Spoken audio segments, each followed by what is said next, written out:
I would say that the biggest lesson and a guiding principle of my life is being a learn it all and not a know it all, especially for people trying to get to the next level. You have put in your time, you know your stuff, but you don't know everything. And we're in such a time. I know we always talk about how technology is moving fast or the world is moving fast, but I think it's safe to say that this is the fastest it's ever moved. Hey everyone, welcome back to Comms Confidential, where we're talking to the communicators who are changing the industry every day. Today, I've got with me Susan Oguche, the founder of Brilliance Communications and former chief communications officer at the Cleveland Cavaliers.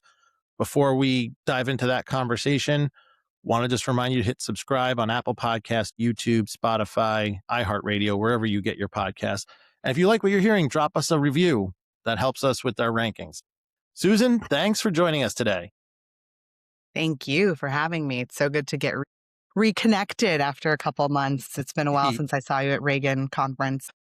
So before we go into some really interesting topics, AI and executive presence, which I think a lot of people struggle with at times, I'd love to hear from you. And this is something we ask all our guests. What's your origin story for PR? How did you figure out that that's what you wanted to do and get into the industry? Man, yeah, I did not know that this was what I wanted to do. I didn't even know that this existed, which I feel like I'm one of the lucky people who got to discover, a career that now I've been doing for almost 20 years. But I was always a writer. I liked to write poetry. I would write short stories. When I was in high school, I was editor of our paper. And then when I went to college, I was trying to figure out what I wanted to do. I thought about studying journalism and somehow I decided to do marketing. I don't even remember exactly how that happened. I think somebody mentioned it to me and I was like, oh, that sounds interesting. Like, I won't be writing obituaries for the first 3 years of my job. I'll be like working at a company. And at that time, I had gotten an internship with Procter and Gamble. So I'd kind of gotten to see, like, the summer after high school, what it meant to be in industry. And so I went to Ohio State as a marketing major. And while I was there, a friend and I decided to start a business paper because, I couldn't pry my hands away from writing and journalism. And so it was called Fisher Inc. So Fisher College of Business and Inc. INK, Okay. Yeah. little Yeah. words there. And I loved it. And I kept thinking throughout like my first couple of years of college, how do I bridge my love of writing with what I'm doing in business and how interesting I think it is to create value and things like that. And my third internship at P&G, I was in brand communications. And I was like, what is this world? Like they were working with media, they were going to editor desk sides, they were doing big events, and I got to experience all of that. And yeah, and then I took my full-time offer and started there full-time, and it's been off to the races since then. But that's essentially my origin story. I fell into it through my internships and have been able to find, a lot of really great opportunities that have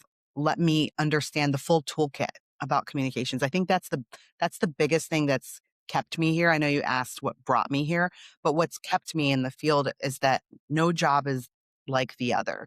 Even if you're doing, have the exact same title, you can go to three different companies and people are doing completely different things. And just that variety and that constant interest has kept me, you know, really engaged and has helped me build a really beautiful career. Yeah. So what are some of those differences that you've had? Like you've gone from Sleep Number to Nike to the Cleveland Cavaliers to founding your own company. Like what are some of those differences that you just mentioned that have shown other people that like, hey, this is a career that has variety versus just picking up the phone, calling a reporter every day, same reporter every day. Yeah, absolutely. I think the company's business differs, right? And so the reporters you're calling on the other side are different, which means that they need to be reached in a different way. When I was at P&G in the Stone Ages now, like it was all about long lead reporters. So we were doing these big events to get, like the Vogues and the GQs and Huffington I Post back remember those. when it was a thing, and so that was really different. But the other thing that I think differentiated P&G, and I spent about 8 years full time there, but so I feel like I really got my foundation there. But what differentiated it is that we were sitting at a table with other agencies, and you weren't necessarily relegated to you're the PR person that pitches the media. Like you were part of a interbrand, interagency sort of team that was collaborating. And so I did events, I did sports marketing, I did issues in crisis management. I was able to do media pitching and things like that, all within the realm of communications. And then I went to pharma, and that's very, very different. When you're working in a highly regulated industry, the media that you're talking to have to understand a lot about your products and about Hmm. basic science, and or you're educating them, so your interaction with them is a lot different. And then working with governments and also NGOs to try to make sure that the environment is right for your brand to continue to thrive, especially as you go into other markets. And then you work in apparel at Nike, and that's a completely different thing because you're selling the product, but you're also selling the brand. And so it has really, and then obviously working for an NBA team, like that is like it's like every day is a totally different day. I think the other piece though is that there's a lot that's the same. And I think that's kind of what you're hitting on. Like, yes, you're picking Exactly. up the phone and pitching media, but at the end of the day, we're storytellers. We are trying to take everything that we hear in the little box that is the company and be able to take that outside to people who make the decisions about where to spend their money. Um, and I think that that's universal, regardless of where you are.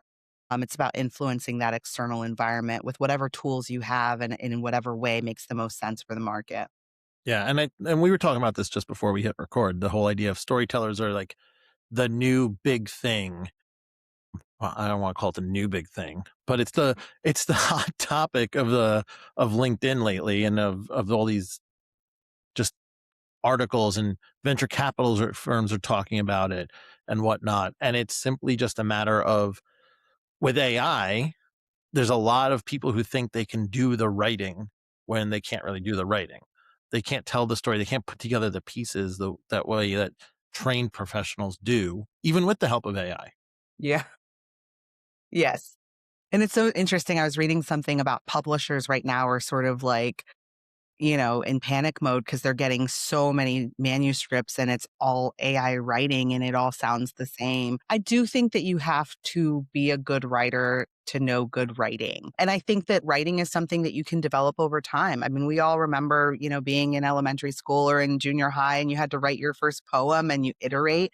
So every human goes through that iterative process where the first draft is not so good.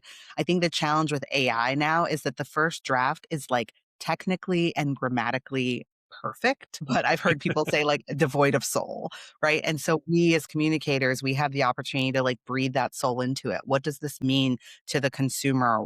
How is this differentiating us from our competitors? What does the moment require? And I think it's in that partnership between communicators and AI and even just the average person. Like you can't just copy and paste it. Like you need to read it with the knowledge you have in your brain and say, how else can I say this? Is it really hitting the point or is it grammatically correct and soulless? I agree completely. Like, it helps with what I like to call blank page syndrome, but it's not. It's good enough for that first draft, like you said. But I mean, I think back to earlier in my career. I mean, I had I was never the best writer. I was always more of a media relations professional. And I remember there was one conversation. I must have been like an account executive or something. It was like, stage two in my career, level two, Yeah. whatever. And I had the conversation where my boss was like, look, you need to go take a writing class. And I went to NYU and I took a class that was specific to writing because I needed to get Yeah. better at it. And it helped me even as a professional, even though I took writing in college, obviously growing up in an era before computers and AI, or, computers were just starting out where we had learned We're to the type. Like, OGs. exactly. You had typing classes. Now my son's like running through touchscreen computers. I'm like, what are you doing? But like, you still had to handwrite book reports and you had to figure it out. And then, like, you have someone edit it, you have to handwrite it again. And you kind of get that muscle where now, if you just rely on AI, that muscle doesn't build. Yeah. You still got to, your point, put the soul into it. Absolutely, and that's why I think before you started as well, we were talking about just reading. Like, Hmm. I've been reading long form articles because it doesn't I don't know that good writing is like riding a bike, right? Like, with Right. writing, you have to practice it on a regular basis, and especially with what we do, like, we're writing for individuals in words that they usually have to speak or they have to post on their behalf, and so you want it to have a soul. You don't want it to sound like it came from a computer. And so, yeah, I've been doing a lot of reading, fiction reading, trying to read like longer articles about just general topics, just again, being a student of how words are put together. And I think that's like a lifelong, kind of a lifelong pursuit. Yeah, I think that's right. You mentioned a little bit ago, you had to you had to interact with owners of NBA teams, executives at large companies like P&G or Nike. Let's talk about executive presence for a little bit. Mm. You've moved up your career ladder pretty rapidly. You've worked at the Cavaliers, interacting with ownership, Nike, interacting with the C level. What would you say, from your experience, are the components of executive presence where you go from merely being a competent leader to an inspirational leader? I love this question. I think there's like three different parts of it. I think in terms of executive presence specifically, I believe that each company has their own definition of what a leader is. Working in professional sports, it's highly competitive, fast paced. There's a type of leader that needs to be there. Mhm, Working in pharma, I encountered leaders that were very thoughtful, that asked a lot of questions, that were not always the first one to speak, and that took a long time sometimes to make decisions because of just the weight of what their decisions might mean. And then you go to a company like a Nike or any company that's sort of at the intersection of culture and product, and it's about feel. And mhm, you have people in leadership positions that um just have this innate sense of what is cool. They have like this guiding light, and we all kind of follow that. So I think that idea of executive presence really is dependent on what your environment is. And I think, you kind of mentioned me moving around in different organizations. And I think one of my superpowers is being adaptable. I'm able to mhm. read a room really quickly and figure out what is that leadership style that is, elevated and exalted in a particular organization. And it differs widely depending on where you are. But I think the leaders who I have found to be the most effective are the ones who listen. There is nothing worse than all of us minions spending weeks, months, whatever, putting together your presentation for the blah, blah, blah, C-suite folks. And there's not like a deep desire to understand what's being presented and to engage with that. Some people come into meetings with biases or come into a situation with that. Like the leaders that I have found to be outstanding listen very deeply and are lifelong learners. They do not assume that they know everything. They don't assume that the market that they grew up in is the market that is today. And I think it's interesting if you look around, like what are the companies that are everyone's talking about today? I mean, I grew up in CPG and I remember leaving college and being like, yes, I just want to sell soap and detergent for the rest of my life. Now people are leaving, universities and they want to work in tech. They want to work, they want to go and work for AI companies. They want to go and be influencers. And what is needed in terms of leadership and visionary leadership, I think also differs in the time that you're in. And being adaptable as a leader, as an individual, is something that's really important in that regard. Yeah. The adaptability piece really hits home. I think in a state of constant change, whether the company's going through change, society's going through change, whatever it is, like being able to adapt in the room the way you have is probably the most critical. I'm looking to you a little bit to confirm or debate the most critical element, just because you can understand what words mean to what executives, how to speak their language versus trying to like have a miscommunication, a translation issue, Yeah. or things like that. Absolutely. And I think what you hit on is like adaptability is something you can also unpack because being adaptable also means coming into a situation and not making assumptions, being willing to learn, being willing to be wrong, being willing to be corrected. And then I think the other piece of adaptability, specifically in our world, is like even within an organization, like you were saying, one leader might be, I want to be out there on LinkedIn every single day and I want to be on every single stage. And why am I not on the main stage at CES?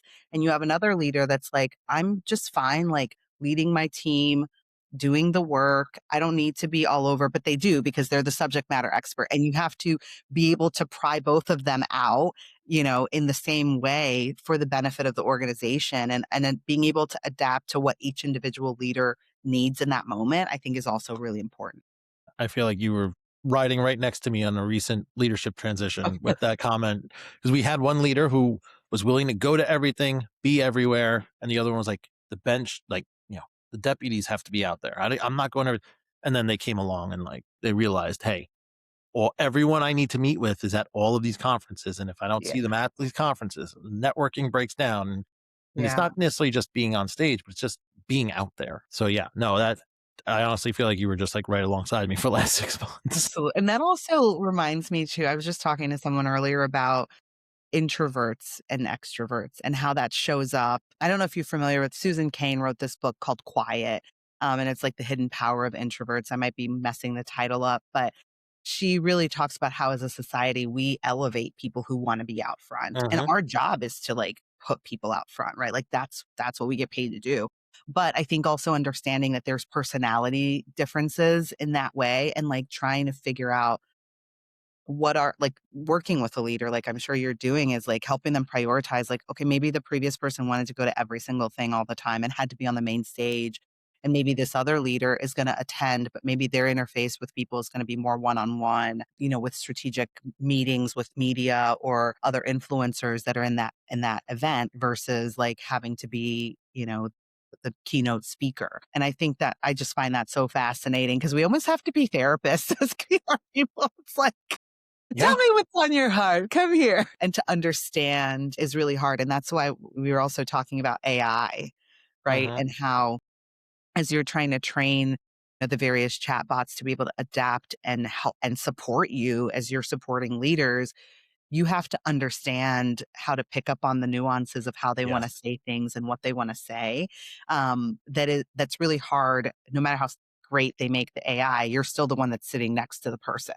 You're still having that human interaction with them. And so I think that's also really important as we continue to use tools like that to help supplement some of our work. Yeah. No, I agree. We're gonna have plenty to talk about AI, I think. So we're gonna put a pin in that one just for a minute. But one of the things that you said, jump like I want to digest a little bit. Going from being it's becoming a strategic counselor. When Mhm. you're sitting next to a person, you're understanding how they work. It helps us as communicators become strategic counselors to them for their growth, not just the communications aspect of it. Now, when you think about going from strategist to trusted advisor, that's a jump that people don't necessarily think about because you could be a strategist and not be trusted by your executive or your stakeholder. But Right. if you're alongside them, there's a whole different level of relationship there. How did you move from being, I'm going to use three phases here, from a doer to a strategist to a trusted advisor? Like, what, obviously, we're not going to go through your entire like way you did it, but just like if there were some like key things that you did that you were like, okay, I'm going from player to player coach to manager of the team, not just coach of the team. Right. Yeah, I mean, I think some of it was just by nature of the roles. You step into different roles and you have different levels of responsibilities. But I remember the first time, and I was still pretty young in my career, I was asked, this is back when people used to write bios, Yep. right? Like I with remember pen that. and paper, right? So I was asked to write a bio of an executive that was like I think she was a president of one of the regions. And I was so nervous. I mean, I was like a manager, a couple years out of school. I loved writing. So my boss was like, just think you're like writing a profile piece for, a newspaper. So I went and sat with her and she was more nervous than I was. She was like, I know I've just been doing the work and like, how do I communicate all this? And she was shy about her accomplishments. And I was trying to pull something like, oh, you won that award? Like, we should put that in there. But it was really an important lesson for me early on that these people that we look at as like whatever level, the directors, the VPs, the presidents, the CEOs, the owners, they're humans. They have vulnerabilities, they have insecurities, they have their own personal desires, they have other things they're thinking about besides their work. And so I think that early lesson has really followed me throughout my career, just like keeping that in mind. So as you kind of go from, I think you said, did you say doer to strategist to trusted advisor? I don't think it's like jumping levels on a video game, right?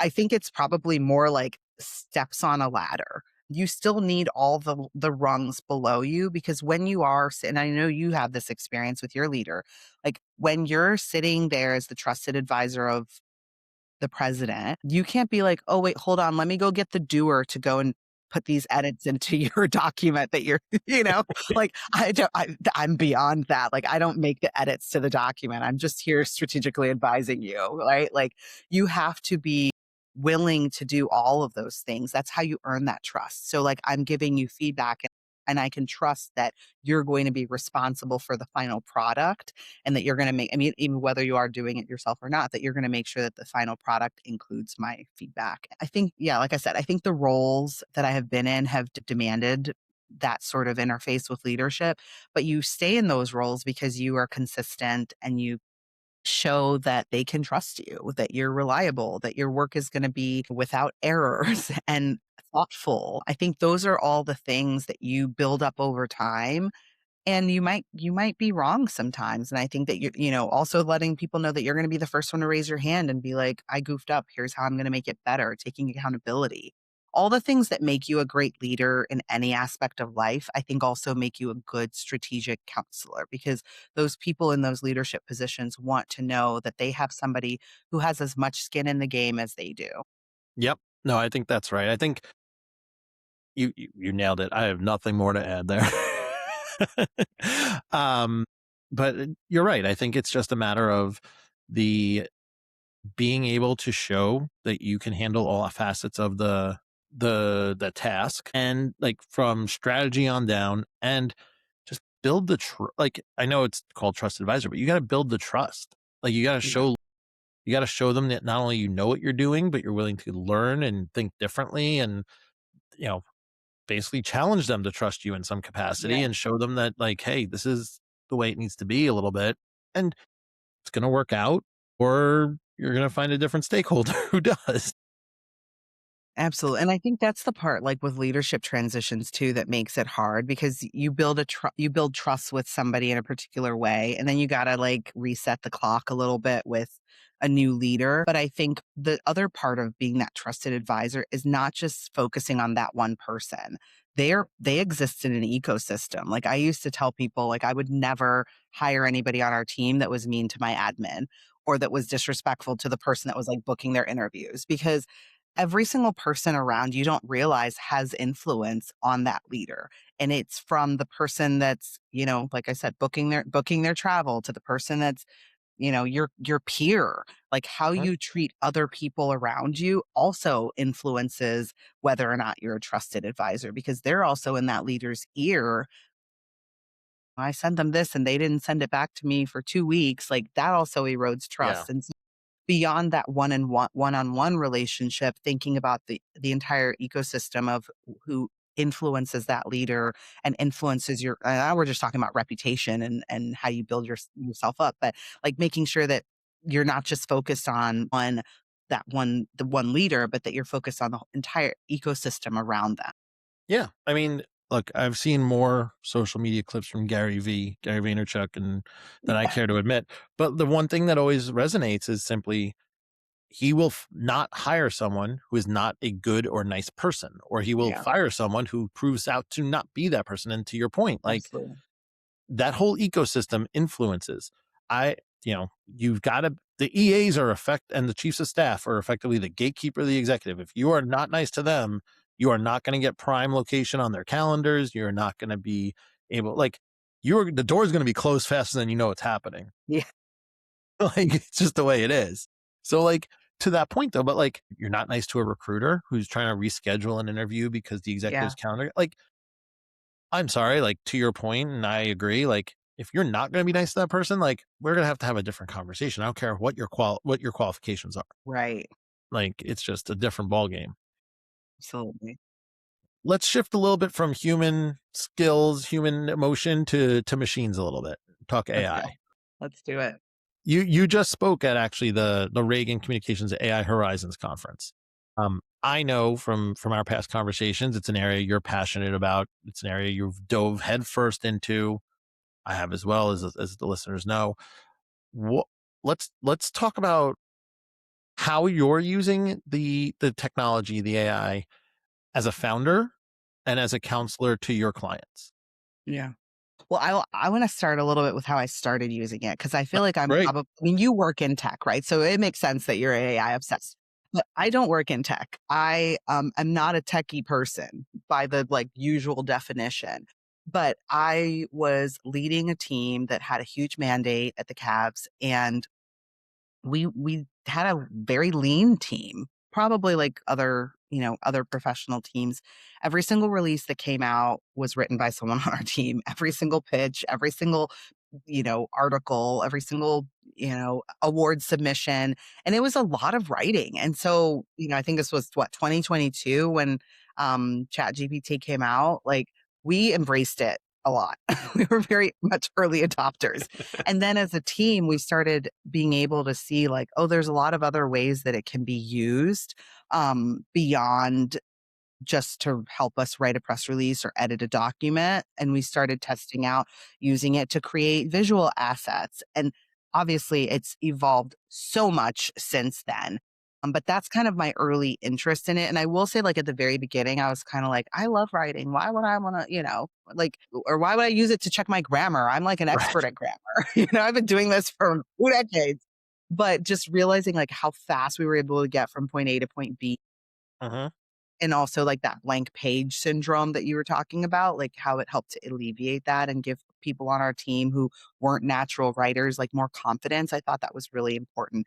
And since then, now having my own agency and being able to support teams, there's nothing like being a solopreneur to make you understand the value of having a partner that can cut the time needed to, like, draft something down significantly or to edit something. Like, again, like, I feel like the editing process for communications is almost as important as crafting it because it has to be Mhm. perfect when it goes out, right? Yep. And that took a lot of time, almost as long as it took to draft something. And being able to get to that end point a lot faster has been something that's been really great for myself and for my clients. But yeah, I mean, being able to use different tools to help them along creating social media content for them or helping to like ingest all of their content that's like currently on social media or currently on LinkedIn or whatever, and helping them understand like, here's where your brand stands for today. Are you okay with that? Should we shift it? What are some words we can use to actually influence the results that, ChatGPT and Gemini and Perplexity are actually giving to your consumer when they ask what's the best X or where should they go for Y? And helping them make sure that their content infrastructure really supports where they want to go as a brand. I mean, there's people's websites that like are have not been edited for 5, 6, 7 years, They have content on there because the website was just it's almost like the press release, and you had such a good, post the other day about the lowly press release and how it's sort of having a resurgence, but I think the same thing for the brand website, like, it was just this thing, and, and people didn't go back and audit to make sure that things that were outdated were scrubbed from there. I still go on websites and still see their COVID policies on there. I'm like, "We're past A little bit. We're a we're a little bit little." past that. You can enter places without a mask now and a negative COVID test, but, like, that's just to speak to how outdated that asset is. So I'm working with clients to say, like, "Let's go through some of that stuff. Let's make sure that what the, large language models, with the AI chatbot, like, what they're pulling from is the most updated, most accurate, most reflective of your brand, that there's not noise in there that doesn't really fit anymore with who you wanna be or where you're trying to take the brand." So it's been great from a personal time-saving standpoint, but also helping me assess some of those things on behalf of my clients. Yeah. No, that's not too indifferent than how I think a lot of people are using it, but I think you're using it in a way where you're diving into GEO in a different angle, Yeah, which is interesting. I mean, we're friends on LinkedIn. I have these conversations all the time. I think generative engine optimization is going to be a piece of how we measure things in the future, but the amount of frequency, the amount of volume, the amount of content that has to actually come out to in order to influence it is not something a comms team can do on its own. yeah, It's comms, it's marketing, it's content marketing, it's social, it's other pieces. So the fact that you're looking at like, okay, let's look at your brand website, let's look at these pieces and do it, like, is really a smart way to get them at a baseline, because it sounds like some of your clients maybe aren't even at that baseline. No, And and then they're small businesses for the most part, or mid-sized companies, regional companies, and so it's not like working for a multinational where there's, like, things in different languages and there's regulatory, like, I actually worked with a client and we deleted half of their Instagram posts because it's like, some of the stuff is just fluff out there that's not okay. really helping to progress what you stand for and what you're about. And because, like they're pulling from social content as well in a way that's very different from like the traditional sort of Google. Like they're going in and checking public Instagram posts Mhm. and things like Reddit. Who would have thought Reddit would pop up as like a huge source of content The for pain. That's a pain for me. yeah, I'm sure you guys have a lot of discussion around your products and stuff like that on Reddit. Yeah, no, I actually stayed away from Reddit until recently, and then I had to, like, start, like, diving into that world and understanding it a little bit more. So, no, Well, that's why? one that, to your point, would have never thought that that was, like, where we're gonna start training large language models that are meant to be authoritative, and people are just gonna start using like they use Google. No, that's just not something I thought was gonna happen. But Yeah. are you using any agents or automations to as a solopreneur, like, to Yeah. actually, like, maximize your time? Or is it a lot of, like, not one-off prompts, but, like, "Okay, I've got this, like, folder here, this chat here," that, like, keep the memory going type of thing? So I use Gemini. That's like my tool of choice. And I have a couple of gems that I've created. One is for press releases because it's like every single one, I want it to be structured this exact same way. That's like Mhm. my own personal preference.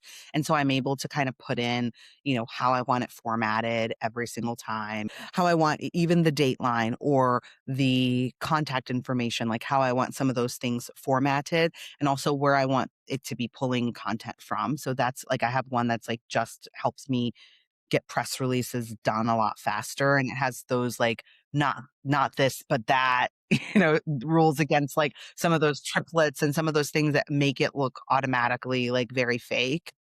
So that's one that I use pretty frequently. And then when I'm working on an event right now, it's like a women's event. So I've created a gem that's like helping me build out some of the content for that.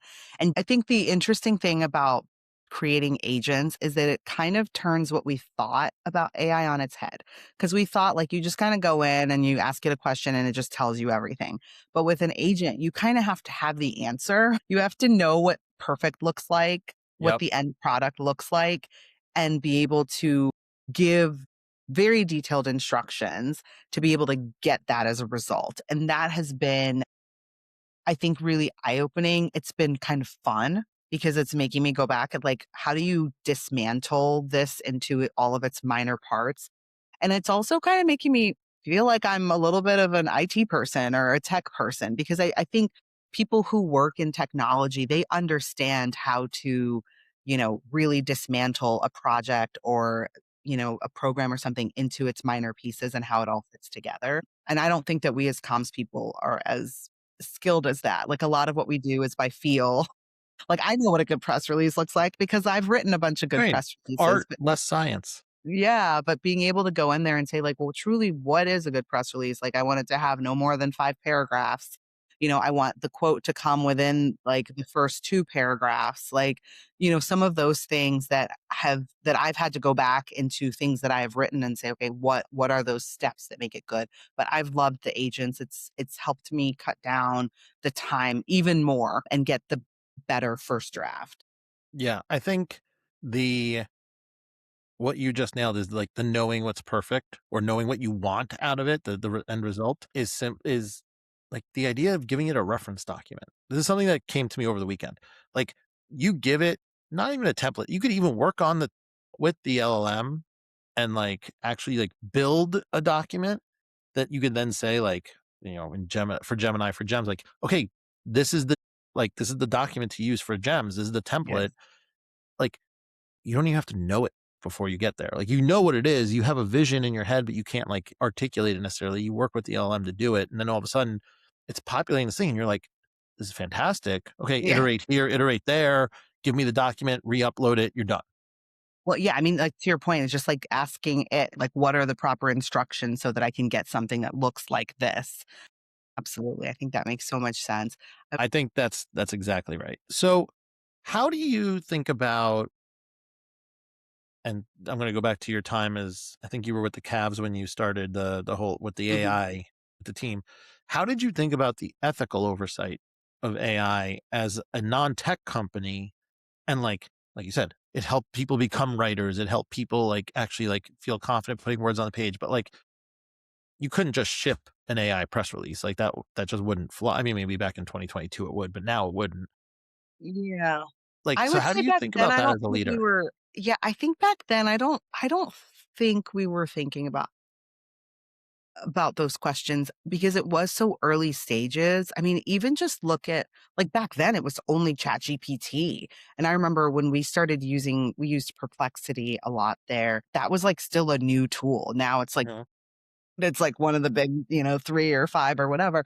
But I do think since then, as I've been working with clients and things like that and coming on and helping their comms teams think about how they incorporate AI, yeah, there's a ton of questions that I haven't even fully answered. I mean, the biggest question I have personally is it eroding my own personal judgment? And there was actually an article I clicked the headline, didn't click the article yet, but um around how it can actually convince people that they're wrong, like, even if you know you're Okay. right, like, it because it's so authoritative sounding. So that's, like it's not necessarily an ethical thing, but I worry about that, especially for people like we started in the beginning, who haven't been in this field forever, who don't know what good looks like.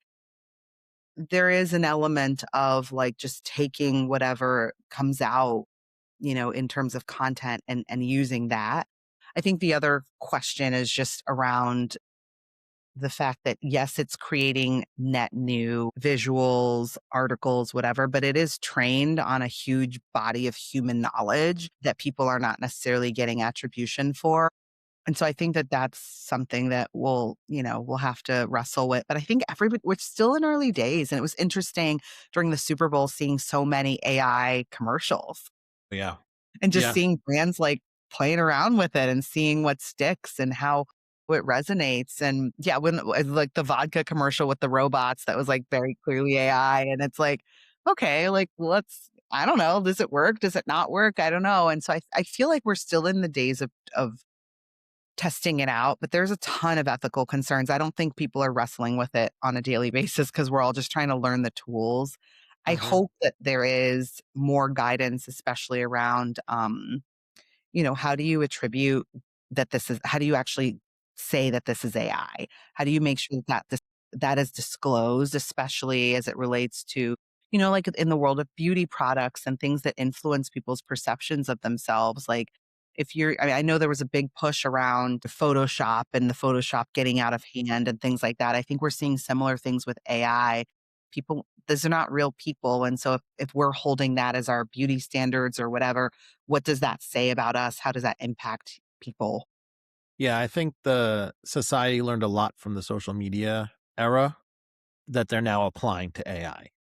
And I think that's those learnings of how it impacts children, it impacts teens, the self-awareness around beauty, like you were saying, like that all is going to come into play with this era. So I totally agree.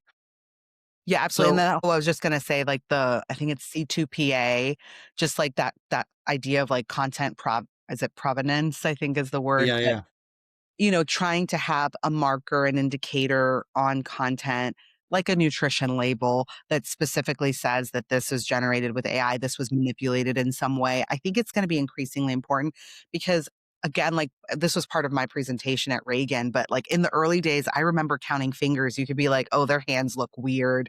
That's an AI video or that's an AI picture. Like their hands were like in weird places. And all that stuff. Like, I remember even the royal family in the UK had an issue with the photo Yep. that they pushed out and it had like hands in weird places and Yep. things like that. And now, my goodness, So it's like good. scary good. Like you Yeah. can't tell and you have to watch something like over and over and over again to be able to tell if it's real or not. And I think that we're going to just need clear disclosures for good actors. Bad actors are going to continue to do whatever they want, but for the good actors to make sure that trust doesn't get eroded.